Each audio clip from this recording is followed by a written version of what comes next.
বনগাঁ থানার ঘাটবাওর পূর্ব ঘোষপাড়া এলাকার বাসিন্দা বিজেপি কর্মী প্রসেনজিৎ ঘোষ, সুরজিৎ ঘোষ ও বেশ কয়েকজন বিজেপি কর্মী প্রতিদিনের মতো কাজ শেষে বাড়ি ফিরছিলেন।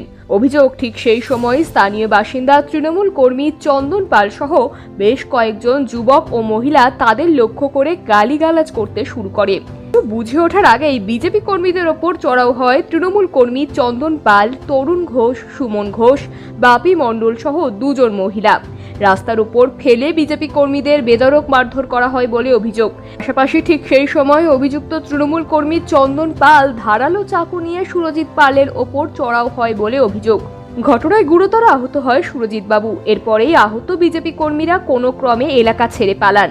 বর্তমানে সুরজিৎ ঘোষ গুরুতর আহত অবস্থায় বনগাঁ হাসপাতালে চিকিৎসাধীন। রেজাল্টের 4 তারিখে ওদের মনে ওরা বাড়ি ছাড়া ছিল, বাড়ি থাকা ওরা তৃণমূল করে, ওরা বাড়ি ছাড়া ছিল। ওরা তারপরে 7 তারিখের পরে ওরা বাড়ি আসে।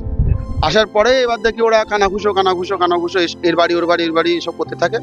তারপরে আজকে দেখি হঠাৎ এরকম আমরা যাচ্ছিলাম মাঠের রাস্তায়, তখনই আমাদের পুরো অ্যাটাক করে এবং সুরজিৎ ঘোষ ওকে ফেলে তো রীতিমতো চাকু দিয়েও আঘাত করে সবাই মিলে। সে তো হসপিটালে ভর্তি আছে, গুরুতর আহত, গভীরভাবে আহত।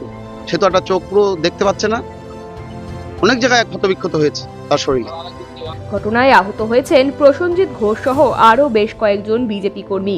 শনিবার রাতে বনগাঁ থানায় অভিযুক্ত তৃণমূল কর্মীদের বিরুদ্ধে অভিযোগ দায়ের করে প্রসেনজিৎ ঘোষ। অভিযোগ পেয়ে ঘটনার ইতিমধ্যেই তদন্ত শুরু করেছে বনগাঁ থানার পুলিশ।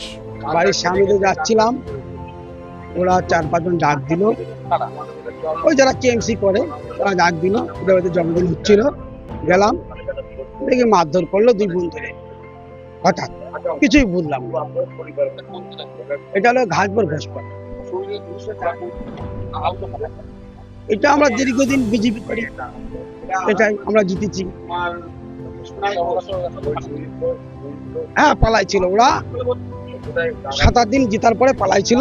তারপরে এসছে, কার সাথে কি যোগাযোগ করে জানি না, ওরা এসছে। এসে আমরা ক্লাবে ছেলেপেলে অনেক ছিলাম, এবার 2জন রাত হয়ে গেছে, বাড়ি যাচ্ছিলাম। ওটা একা। ব্যুরো রিপোর্ট, সময় বার্তা ডিজিটাল।